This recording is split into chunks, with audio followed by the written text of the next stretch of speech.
nhìn đời bằng ánh mắt ân tình sáng long lanh, vào đời bằng tiếng hát chân thành nhớ không anh, nghĩ gì lá xa cành.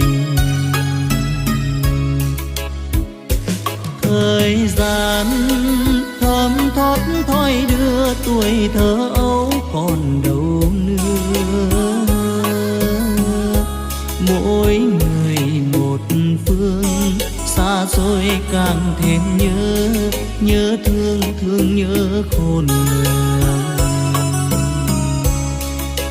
Giờ còn một bóng với trọn niềm ước mong, biển biệt một bóng đêm từng cơn gió đông. Anh nhớ tôi mong khi lá thu vàng bao lần rơi anh biết